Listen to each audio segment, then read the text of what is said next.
at Association XY, member association of IPPF, International Network, but also member of Young Men Initiative, a network, local Balkan regional network, working on transforming gender norms, implementing gender transformative programs within the Bosnia, Croatia, Serbia, Albania, and Kosovo. So I will try to explain and to introduce the really comprehensive program, but please be free to ask, and maybe I will not be able to present all the details about this program, so I will provide you the information about my contact, so you can reach me after this webinar with a more, if you need more information or some of the tools that I will introduce during this webinar. So before I start with the technical part, just a second.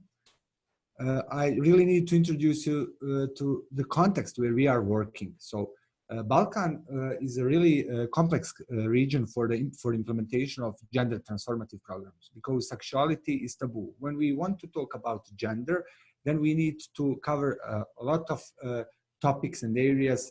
It's not only about violence, it's about relationships, it's about sexuality, it's about interpersonal communication, it's about violence. So there is so many different things that we have to cover if we want to be effective in violence prevention programs. So sexuality is taboo, sexual violence too. So when we want to speak about gender, the term gender is sometimes problematic, because some religious communities in Bosnia and Herzegovina and in the region find gender as a term a little bit problematic. So sometimes we don't have supporters from that particular side, but sometimes we have. So I will tell you a little bit more also about religious communities, because right now in this phase, we are collaborating with religious communities on developing new curricula for gender-based violence prevention through engagement of religious communities.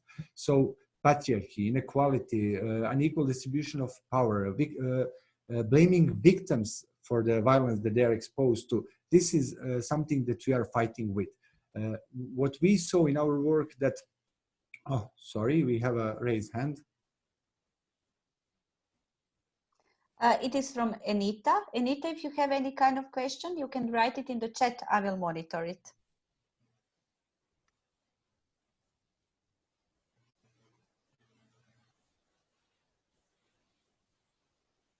Okay, we lost the hand, so I believe people are just trying things here in Zoom. Okay. So, and what is really problematic, that violence is perceived as an intimate matter, and this is something that we want to transform. So all the things that you can see here, this is something that we are fighting with, and this is something that we want to transform. So we are working with the different institutions, not only that we are present in the schools, we are working with the gender centers, with the Ministry of Education on a local entity level, on the regional level. We are also working with different NGOs. We have specific partnerships, and I will try to explain all these things, because this prevention program is something what we call comprehensive, gender transformative, socially ecological prevention program. So it's really comprehensive, and I will try to cover all these details, but it is impossible, because there is so many different things that we should have specific webinar for almost every element. I believe that Mrs. Anita wants to say something, because I can see that she's connecting to audio, or okay, I will continue so we can. Okay. I have given right to Anita to ask if she wants. Anita, you are unmuted now. Okay, maybe she's trying something with technology. Feja, please go on. I will see with her in private chat. Okay. So before I start explaining you the specifics of the program, I will start with the story of Fuma. This is my daughter. She's 6 years old. This is the old picture. So when she was 3 years old, I tried to explain her that there are two types of people, good people and bad people. For the bad people, just to make some sort of visualization, I explained her that bad people are the ones who are not behaving in the right way, that they are can tell some bad words, and sometimes they went to the prison. So I don't know why, but she asked me to buy her a prison, and I find the prison, you can see it on the picture. It's a Lego prison. And several months later, when I entered her room, I saw Santa Claus in the prison. So I asked her why the Santa Claus is in the prison, and she told me that he didn't. She had a wish, but he didn't respond positively on her wish. And I asked her what was the case, and she told me that she really wanted to have a fire truck, but she get something else. So she asked Santa Claus without consulting us. So that was why we didn't know about this fire truck. So I decided to buy the fire truck. And when I was approaching to my building, she was with my wife in front of the building playing with the kids. So I was so enthusiastic about this truck because this was something that she really wanted to have. So she was with the kids and I take it from the bag and she was running toward me and she took the truck and ran toward her peers. And when they saw the truck, the reaction was like, oh, her father bought her a truck, like she's a boy. And her happiness immediately disappeared. So she ran back, gave me the fire truck and said, you know, I will play at my home. So this was one of the practical case when I, as a parent, saw that even though I was working with her, trying to explain her that there are different perception among people, that there is something for the males or females, but she don't have to follow this receipt. The young people, her reference group, were the one who had more power. That is why I can say that power of peers is really strong, especially for the young people, because young people are reference group for the peers. So even though parents can do everything to explain to their children that there are maybe unique toys, that there is no difference between toys for the males or for the females, the peers will be the one who can also influence their attitudes, beliefs, and perception and behavior. So power of peers can be negative, but also power of peers can be positive. So we applied science and power of peers together in the program called Be a Man or Young Men Initiative. So this Young Men Initiative, the term is a little bit problematic right now because when we start, it was just developed for working with young men. But later on, we find out that we have to change it. So we involved girls, but it was a brand. So last time when we asked young people, do you want to change the name? They didn't want because they spent too much energy on developing the brand. They spent too much energy on developing the visual identities, like you can see here. So they don't want to change it. But we have now clubs, BMN clubs for the boys and Be a Girls Club for the girls. But it's a one club. In a BMN club, we have a 60% of girls and 40% of boys. So usually there is a larger proportion of girls within the BMN club, even though it is called BMN club. But the BMN club, I will tell you a little bit more about it later on. This is something where we are using power of peers and power of science together in order to provide young people a new reference group, positive reference group, that is practicing gender equitable attitudes, beliefs, values, and behavior. But before everything, before we start, we wanted to know what is the perception of young boys about the gender norms and about themselves. So we asked them and we engage them in participatory learning action process. So we involve them, it's some sort of education, but also consultation of the young people, like some sort of participatory research. So we ask young people, what is their perception of being a man? And you can see the pictures on below. So this is something what young boys developed as how do they see ideal masculinity and what are the characteristics of ideal men. We ask the same for the girls, and you can see the picture down there. So you can see that these traits are quite visible. So this is something what young people perceived as an ideal. So it is ideal to have a muscles, to be a strong, to be a tough, to fight for yourself, to fight for your honor. For the women, it was completely different perception when we asked the boys. So they perceive women as someone whose role is to be with the kids, to be at home, to, if she's exposed to the violence, the best, their perception that particular moment was that she had to deal with it without reporting because the family is on the first case. So we find out so many different causes of the violence and different drivers of the violence and different drivers and I can say contributors in accepting the violence and also not responding to the violence. So this was the first phase. So this was research done with the boys in Serbia, Bosnia, Herzegovina, Croatia, and Montenegro. So these data was really useful because we had a clear picture what was the sources of the influence on young boys. But also what was really, really, really important that we heard in almost every city from almost every boy, same sentence: be a man, do this. Be a man, do that. And that was the reason why we established a club, Be a Man, because when we ask boys, usually be a man was the first part of the sentence, and second one was a negative, like be a man, fight for yourself. Be a man, don't show emotion. Be a man, don't cry. So there is so many things that we want to change. So we took this be a man, but we changed the rest of the wording. So it was be a man, show emotion. Be a man, stop the violence. Be a man, talk with your friends. Be a man, respond as a bystander. So there was so many opportunities for us as an organization and as individuals to contribute in changing the norms and eliminating these stereotypes that can lead to more, I could say, more justified attitudes toward violence and gender inequalities.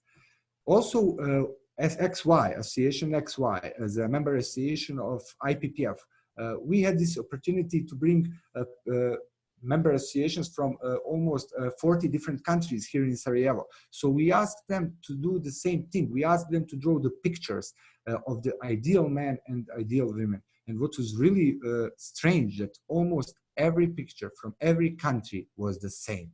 So this was something that we also find really useful, because something what we are developing for Bosnia as an organization together with the CARE International and our partners could be applied in many other countries, especially because our context is so complex and we are working in a really religious and traditional country. We are fighting with patriarchy. We are fighting with the norms that almost everybody wants to change. So these unique opportunities for us to work with international organization, CARE International, with support of IPPF and with support of different NGOs around the region was something that contributed in developing such a great program that I'm now trying to introduce to you, because I know that I will skip too many things, because there is so many things about this program and about all of us particularly working on this specific program. So what we find out that young people are exposed to the different sources, like the first, when we want to talk about attitudes and beliefs, the first, I can say, reference group are the parents, because they are young, they are children, and they are learning from their parents. So this is the first stage. In the second stage, they are going outside. So they are meeting their peers. And the second reference groups are their peers. And then together, parents and peers influence development of young people, youth beliefs and values, and based on youth and values they are developing attitudes, and attitudes is something what shape their behavior. But if there is no any correction to this, then this behavior will be rewarded, so their beliefs will be validated and they will accept it. Therefore we find out that we need some new reference group who will challenge such unequitable norms, where we can bring young people and expose to maybe a little bit different reference group. And that was the BMN clubs. So in every school, in almost every city where we are working, we established, the first step is to establish a BMN club. So this is the place where young people who are participating in educational workshops, we are not stopping with the workshops. Workshops is just one step. So the second step is to participate in the BMN clubs. Within the BMN clubs, they are exposed to the different interventions, different activities, and this is the place where the influence is the biggest. So it is not only about the curricula, it is not only about entering the schools and doing the workshops. It is important to involve young people, to engage young people, to provide them opportunities to understand the messages, to accept the messages, to promote the messages. So we want to have young people as agents of change. We want to involve young men in challenging norms, masculinity norms, and to provide an opportunity for other young boys to see that there is another perspective, that gender equality is something that we have to fight and we should fight for. And this is not only about the women, it's about the men. So, but to achieve this is a little bit tricky process, because it's not only about the information, you need to build the life skills. So particularly psychosocial skills, which are really important. For example, critical thinking, for them to understand that there are different perspectives and to understand why this perspective is important for them and for their communities and for their relatives, friends, or anybody else. Just, sorry. So when we had the analysis, we wanted to know how we can approach schools and with which program can be effective. So we were searching and we find out that Institute per Mundo from Brazil developed a gender transformative program, Program H, and this program was applied in favelas for working with the young boys in favelas. But the context was a little bit different, so we had to adopt it. So we used data from 2006 collected to this and 2007 collected through this participatory learning action. So in 2007 until 2010, we were working on developing the first curricula called Program M. It was Program Men, just for the boys. But in the same time, we start working for the program for the girls, Program F, female. So we developed two programs, but this was not something to be applied in our traditional formal education, because this is not traditional division in the formal education. So if you want to work in schools, you don't have to divide boys and girls. You had to work together. But also, even though we were trying to divide, we find out that most effective result was in the case when we work together with the boys and girls. So we start thinking to develop something different, not only for the boys, not only for the girls. We start working together with the CARE International on developing unique program based on all the data that we were collecting. This was the program Y on the end. So, sorry, I have some technical issues. So, but yeah, I have to mention this. Before we were developing and entering the schools, the first step that we are doing in almost every school, is baseline and endline study. So in order to measure the effectiveness and in order to see how our program is effective, we involved ICRE, it's International Center for Research on Women from Washington, D.C. So they, together with us, they developed theory of change. Based on theory of change, we developed the research methodology, and we start working in the different schools. So we had a control schools and intervention schools, so we can compare data. And this comparison and this testing, the first testing was done in Serbia, Croatia, and Bosnia-Herzegovina. And results were amazing. So we didn't achieve everything what we want, but this was quite enough to see what interventions that we applied were effective, what interventions were less effective, and to do another level of improvement. So we divide program into phases. The first phase was developing the program and test the first testing. Then in the second phase, from 2011 to 2014, we implement the second phase and then continue to 2016. And from 2016 until now, we implement almost 4 different phases, testing this program in almost every city, in every schools. So this program could be applied in technical school, in medical school, gymnasiums, in sports school, in every possible school. But what is important is to have a trained staff, trained peer educators, trained teachers, and to have supportive environment within the schools. But to have a supportive environment, then you have to have involvement of the ministries of education and other relevant institutions that can contribute in making supportive environment. Why supportive environment? You can have the best program in the world. You can train teachers and have the most trained teachers in the world. But if teachers are not feeling comfortable to talk about gender, about sexuality, about relationships, then you have an obstacle. From in the other, what is really important also is to see what are the factors that can reduce the effectiveness of your program. So, for example, we find out from the meta-analysis that if you have 1 or 2 teachers within the schools who are promoting unequitable attitudes, they can reduce effectiveness of your program. So this was something that we were learning and learning and learning. And this was something that we were applying in almost every phase. Everything what we find, we applied in the second phase. And that is why the program Y is a unique program, because it was developed based on almost 12 and a half years of learning, trying, and implementing. So this is evidence-based program. It is effective. It can change attitudes. In almost every case, we are receiving almost 50 to 60% of change in attitudes. But depending on the topic, behavior is always problematic. So for some young people, it is effective. For some, it is not so. So we are learning more. So every next phase will provide us new opportunity to learn from the previous phase and to apply. Right now, we develop tools for the schools. The program Y is completely adopted for the schools. So this is school-based curricula that can be used by the ministries or by the schools. Why? Because during this learning process, we find out that many schools want to measure the effects. So if you want to have sustainability, the schools can depend on us. We are the ones who are doing the evaluation by engaging external experts. But what if we want to have this as a subject?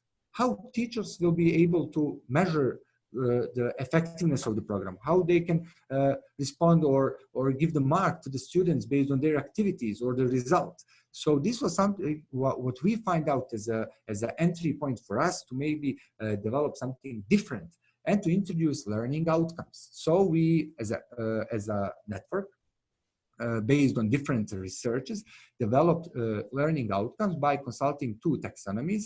The first one is most used one, revised Bloom taxonomy. So we use this taxonomy for defining cognitive and affective level of outcomes. Cognitive is just the knowledge. Affective domain is about the attitudes.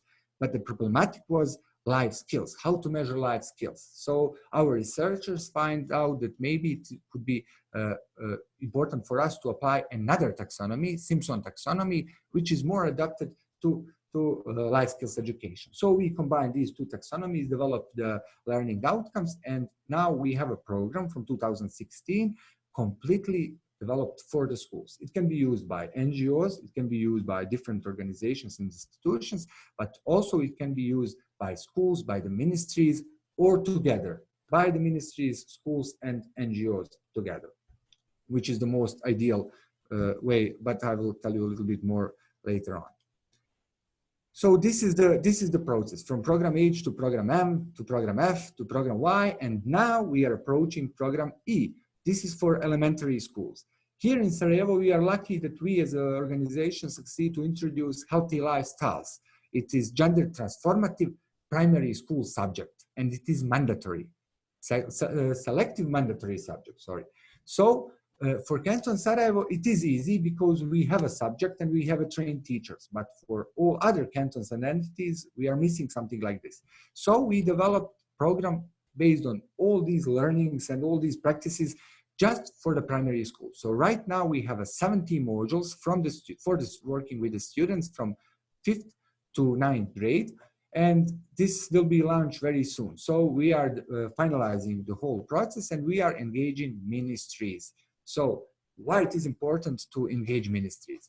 Because this is completely different way of working with the institutions. Because before we were using meetings to explain the methodology. Now we are engaging ministries in revision of the methodologies, but we are using specific approaches how to do that.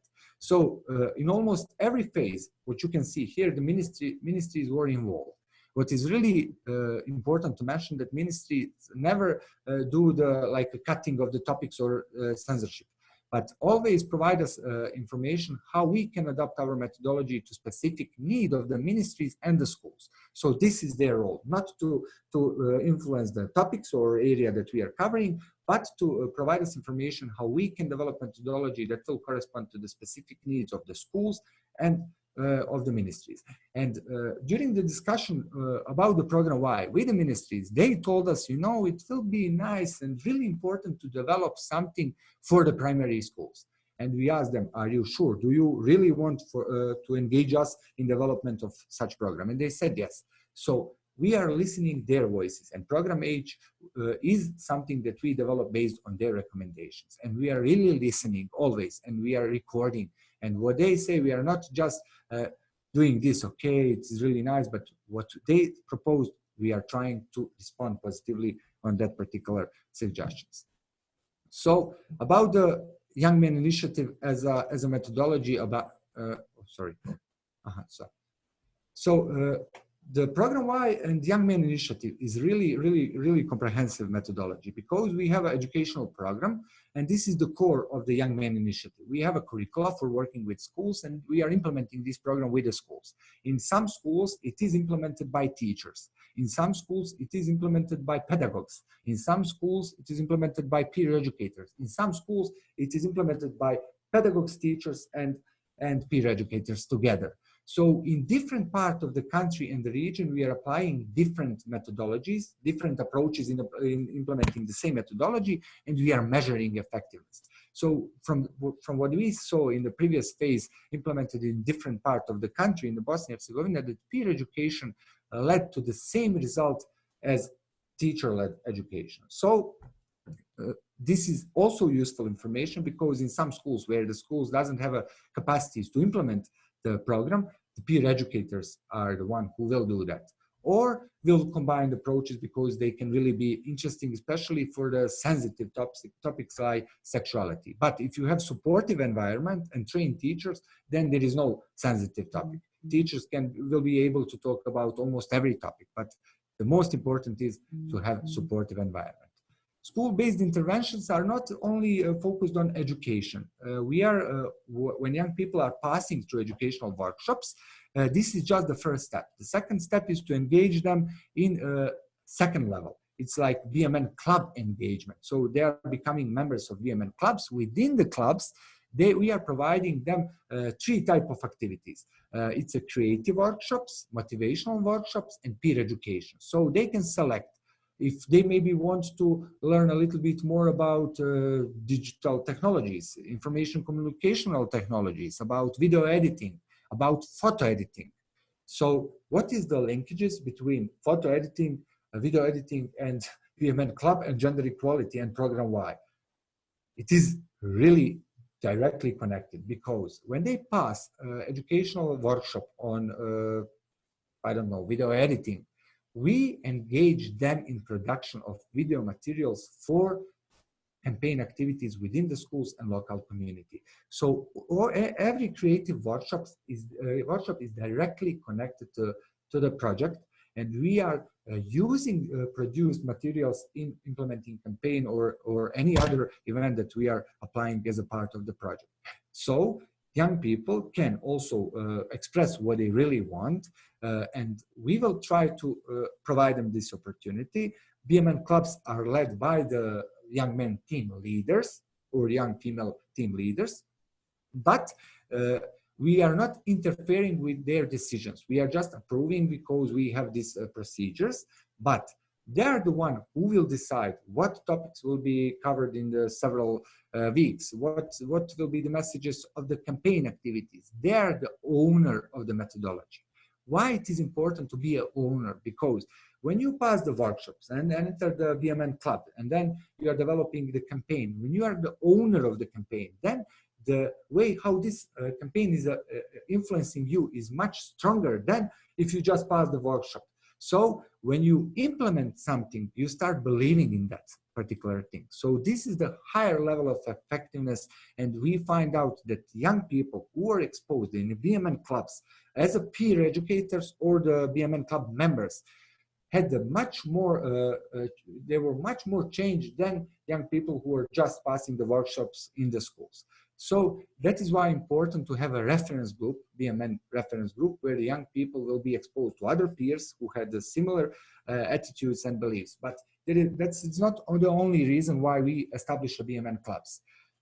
When you enter the classroom and talk about gender equality and gender norms, and if you succeed to change young person attitudes toward gender, you as a facilitator are leaving the room. And this person is going to their neighborhoods, and this person will be exposed to all the reference group, which can again reset the thing that you change. So they will not feel comfortable to stand in front of the 10 people and say, you know, gender equality it is important because they just passed 1 workshop or 2 workshops or 10 workshops. But if you involve them in a BMN clubs, within the BMN clubs, there are young people who already are practicing the same attitude, gender equitable attitude, and they will feel comfortable to express themselves with a new attitude. So this is the new reference group. So this is the reason why we established BMN clubs, not only to be a place where they will spend time or develop campaign materials or where they will coordinate activities for the schools or for the local communities, but also to have opportunity to practice new attitude in supportive environment. And this was really successful. That is why we have BMN clubs in almost every city in the Balkan region, bigger city in the Balkan region. And we also engage young people in community interventions. We are calling that interventions. I don't know why, because this is not the intervention. Intervention is something short. You do that and that's it. This is something that we started in 2006 and it's ongoing until now and it's still ongoing. So our interventions, I don't want to call it interventions, I can say community activities in the communities. We involve young people in developing community-specific activities based on the research that we are doing in that particular community. So if we find out that peer violence, gender-based peer violence is present in that particular community, and I don't know, maybe labeling is most expressed one, then campaign activities will be focused on that particular topic.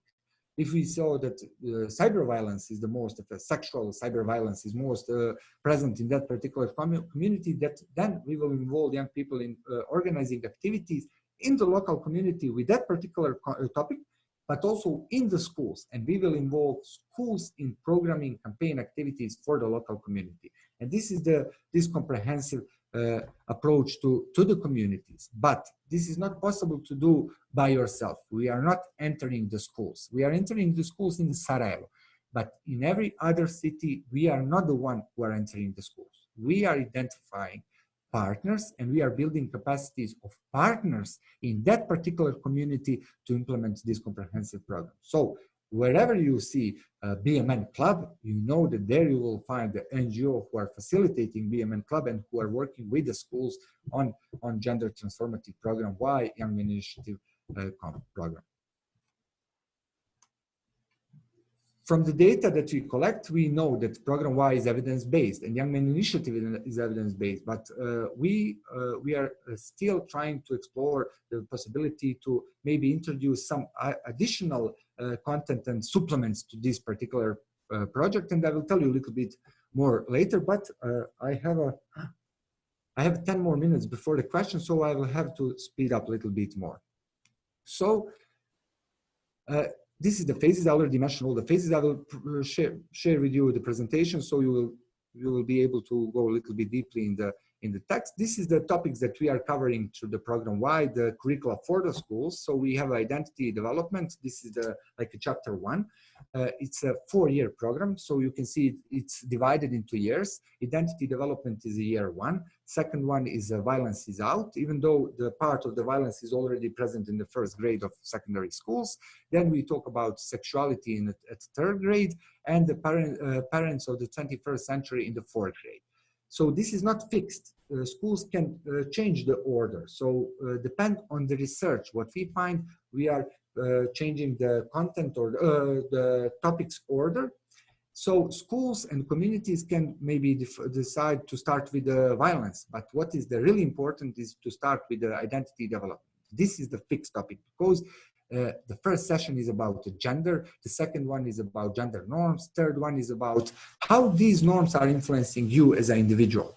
So because this is gender transformative program, you have to understand and to have critical thinking about gender to pass through other topics, because all other topics are directly connected and interconnected between each other, but all the topics are connected to the gender. And all the topics have a gender as a cross-cutting theme, even though it is not cross-cutting, it's a main theme.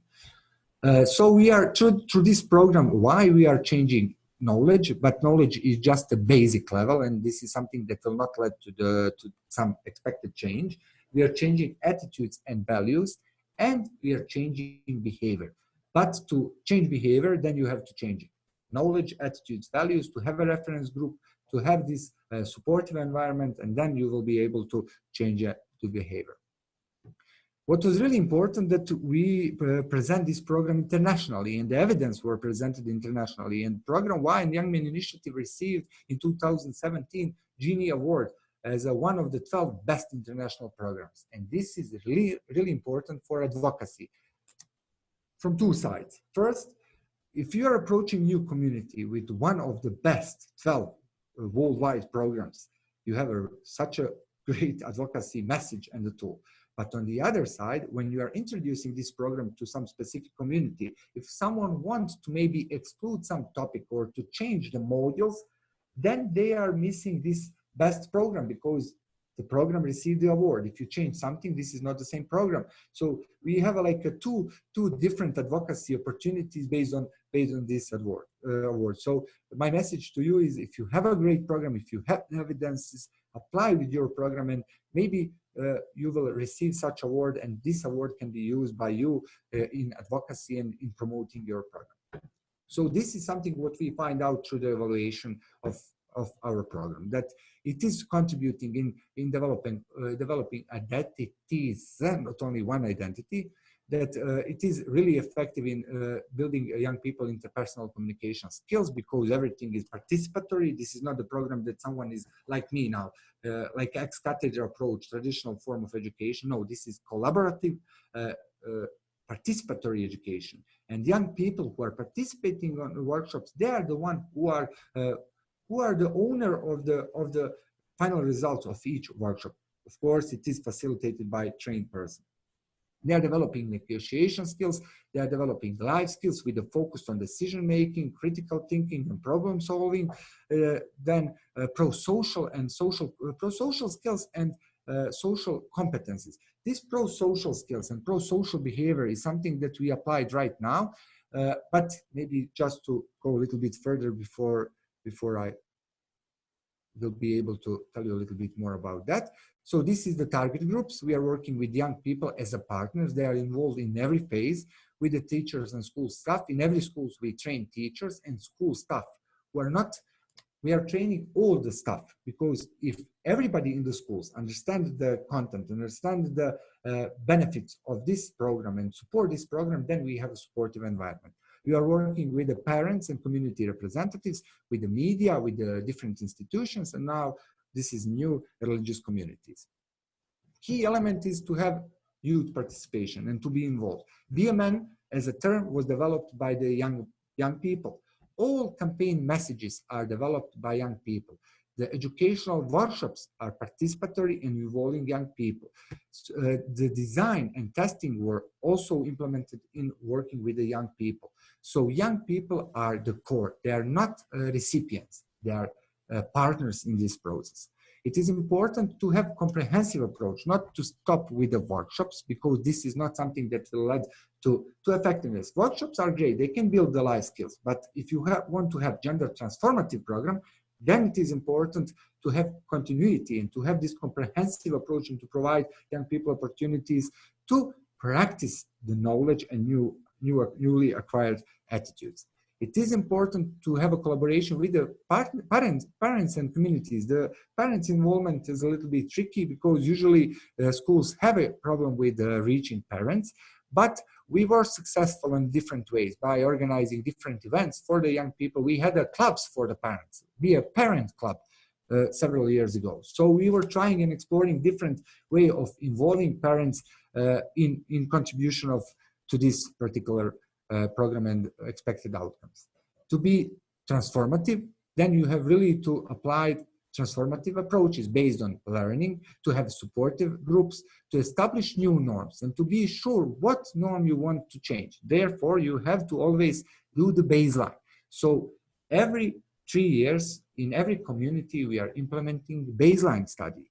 And After the 3 years of implementation, we are implementing endline. And then again, we are starting with the baseline. So we are always in the track with the new trends, with the new norms. If there is a new norm, we will know about it, and we will be focused on the change of that particular norm. So we are not starting with research from 2007. No, we are always applying the last one implemented in that particular moment. And we are always, we know about the target groups and about their attitudes and beliefs. So we know what the target groups that we are working with, what are their level of knowledge, what is their level of attitudes, and what are their attitudes, and what type of behavior is most common.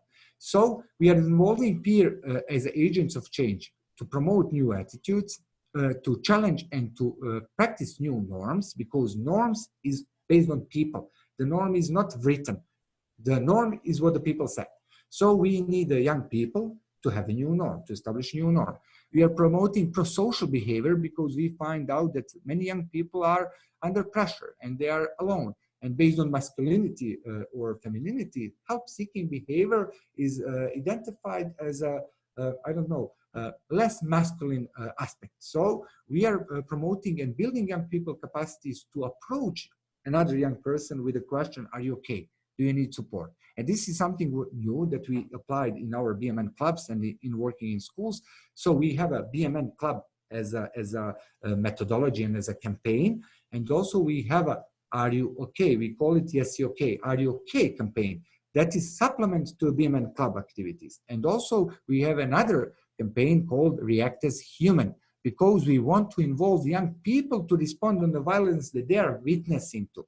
So we don't want to, build capacity of the victim. So victim is the one who will have to fight with the surrounding. No, we want to change surrounding and to involve surrounding. So if someone is exposed to the violence, surrounding will stand up and say, stop, this is not okay. So this is the React as Human campaign.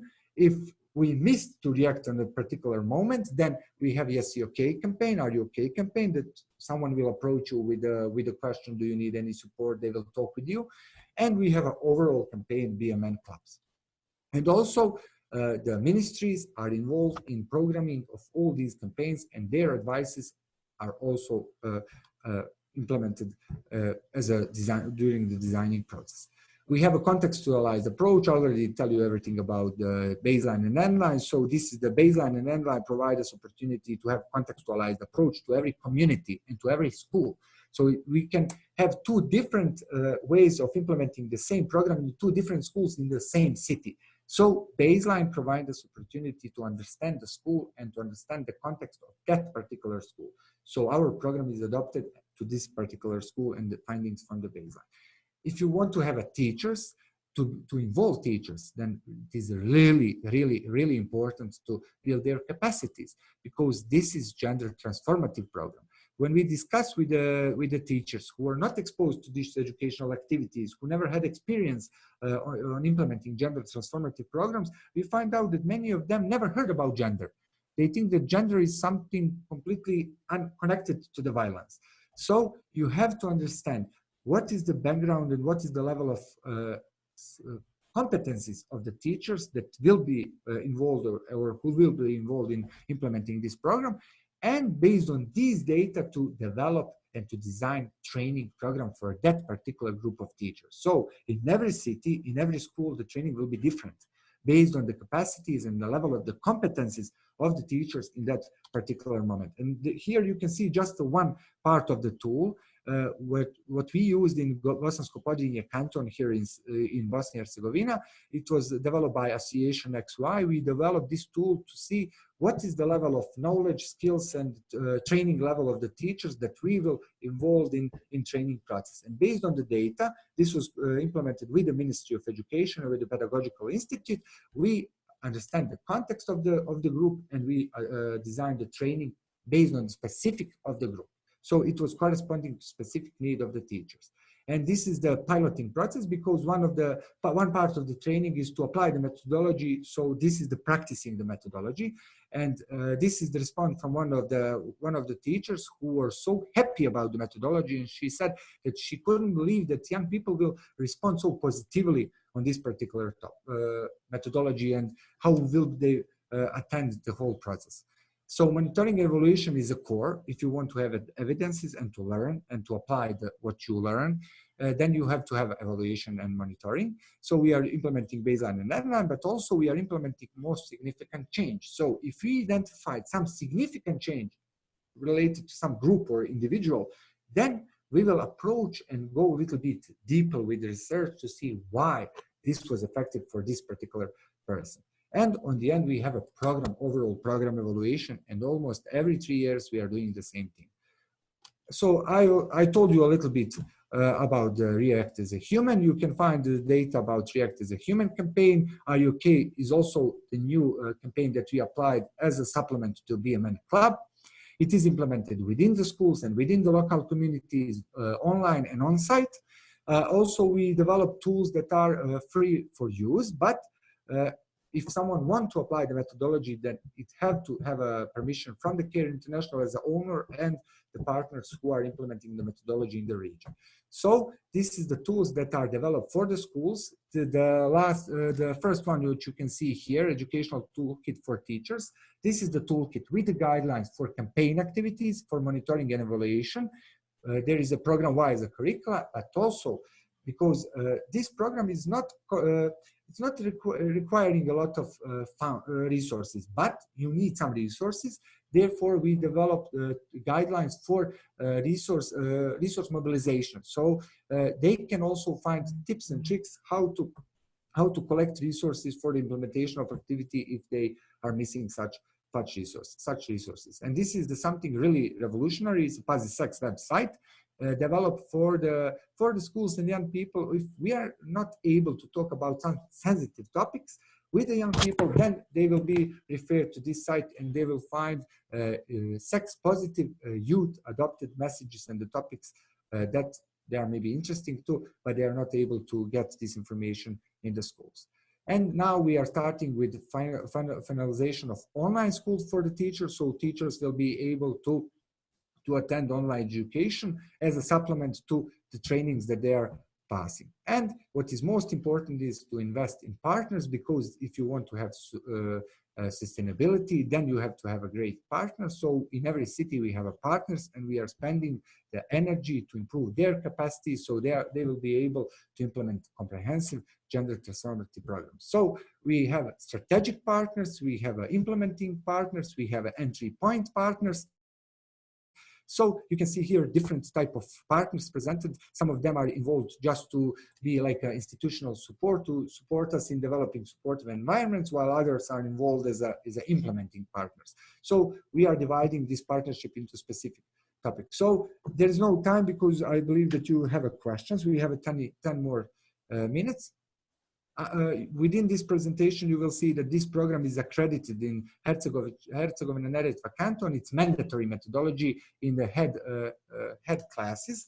So every schools have to implement this methodology as a 25% of the head classes. It's accredited in Republika Srpska. It's accredited in Bosnia-podrinje Canton. It's mandatory in that canton. It's accredited in Sarajevo. It's accredited in Serbia. And the final accreditation and the most that we expected the most, and what was really important for us because it's a member of the European Union, was accreditation in Croatia. So we succeed this year, in December, it was accredited in Croatia. So, and this is one picture from the school, one school in the Travnik. They were so happy about this methodology. They were applying methodology for 3 years. They decided to develop the React as a Human banner in front of the school. So with the messages about the violence. So you can see how schools recognize importance of this program and relevance of this program, that they decide to have a banner, whole commercial of the program and React as Human campaign in front of their school. Sorry.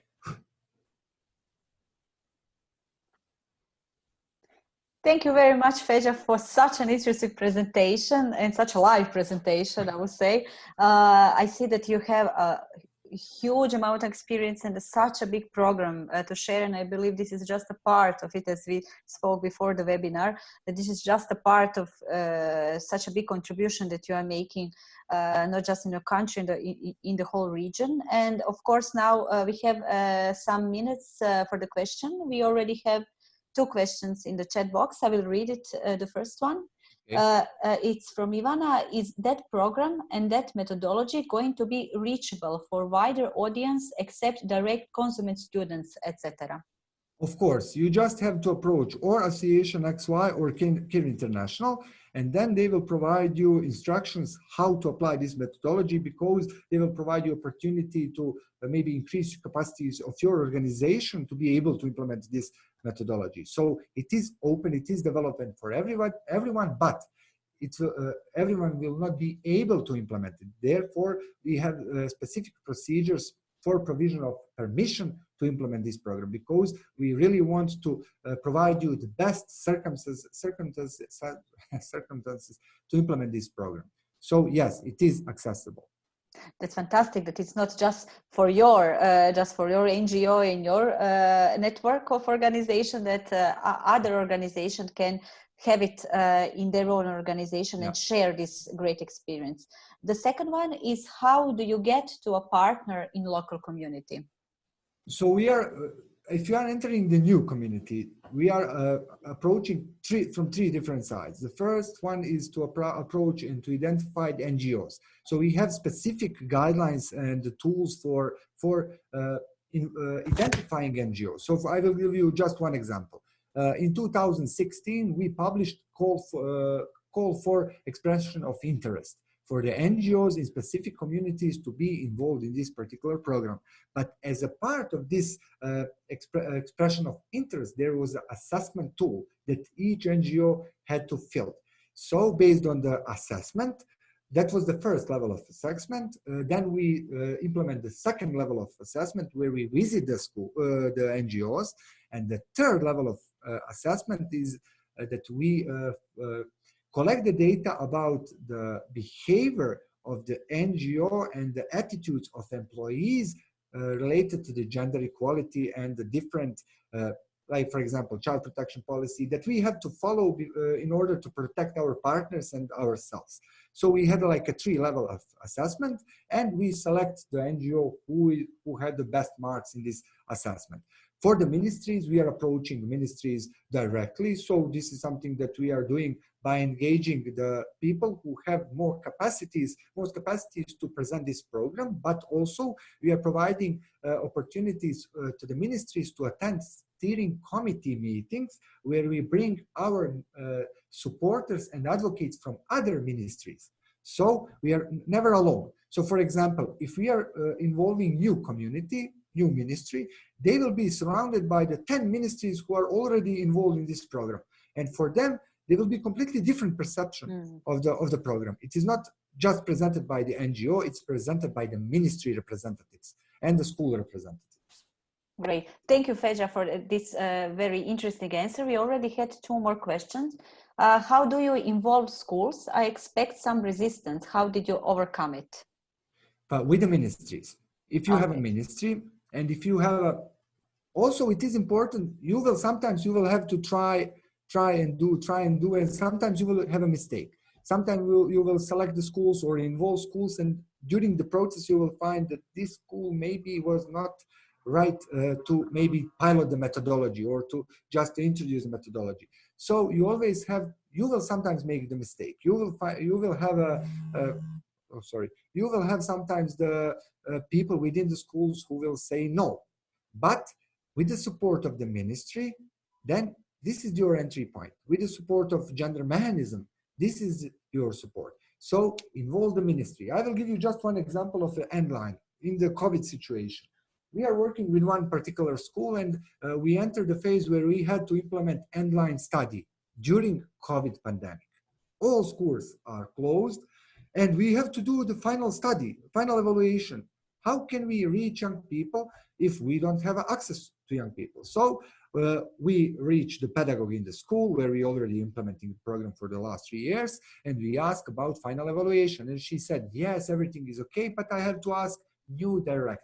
The new director said, no, this is too much stressful for the students. They are going online on the classes. Now you want to approach them with the online questionnaire.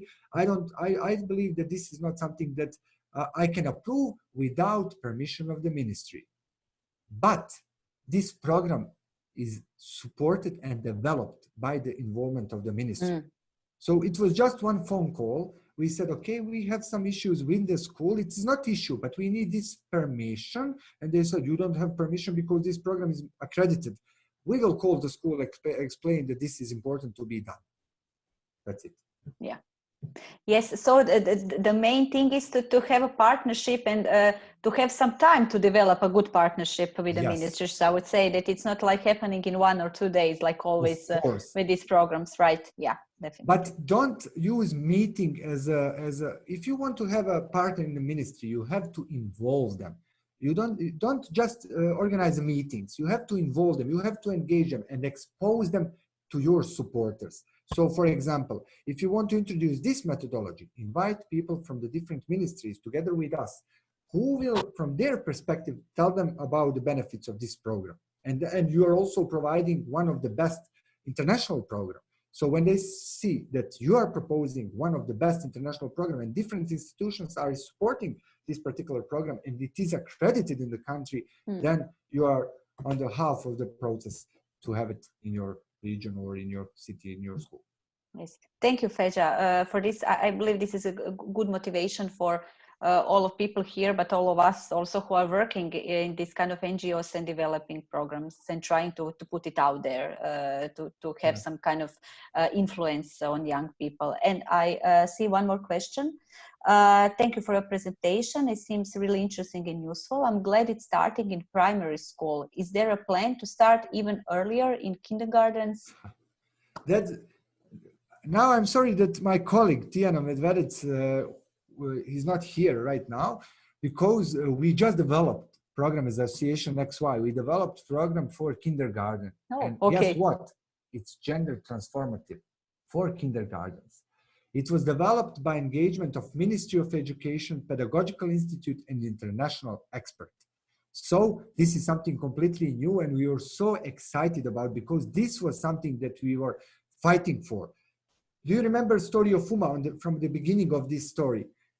That was for us as a parents, that was the first message that we get when our kids are going to the kindergartens, that this is the place where they are acquiring gender and equitable attitudes. And this is the first step where we have to work on the gender transformative approach. So we just developed the program and it will be implemented in next year. So contact us. We will see what we can do together. And when we are really proud, and this is the first in the region. Yes, I see some kind of feedback, a lot of feedback in the chat. There is a lot of congratulations. We can, where can we get more information about the kindergarten program? Please contact Association XY. You will find all the details on our website about the contact details. So because we have different departments, you will find the email address of Association XY. Just reach us through this email address and we will start the process of discussion, or we will see what we can do to support you. So website is www.xy.com. Okay, I will write it in the end in the chat box for other people to see it. But we are coming to the end of the webinar. If there is not any more question, I would just like to thank you again, Feja, for your time. I know that you are very busy, and I see we all can see that there is such a big work that you are doing. So thank you very much for sharing it, and I believe motivating a lot of experts here to approach you or to really work more on their own NGOs and their own programs. Thank all of you, of course, to come and to be with us on this webinar. Also, the Peja wrote web page in the chat box. I will also write an email where you can ask for the certificate of attending this webinar. Just a second. So please send an email and you will get a certificate on your email back in a few days. And for the end, I will also like if you just can give us a minute and click on the feedback here, because it's really important for us. And if you are having any kind of ideas for the next webinars, please write it in the chat box or on our email. So Peja, thank you very much. If you have any kind Thank you of for this opportunity. final sentence. Yeah. And sorry if I spoke a little bit fast, because I really wanted to share everything, but it is impossible because there is so many different things. But we were really open for supporting everyone from here. So please, if you have any question, please reach us and I will try to respond. Thank you, Feja, for being so open and willing to be willing to share your experience and share the results of your work. And again, if you have any kind of other questions and comments, you have an email of the Chow Hub there, and please write to us. And of course, have a nice rest of the day and nice rest of the week. Goodbye. Thank you very much. Bye-bye. Bye-bye.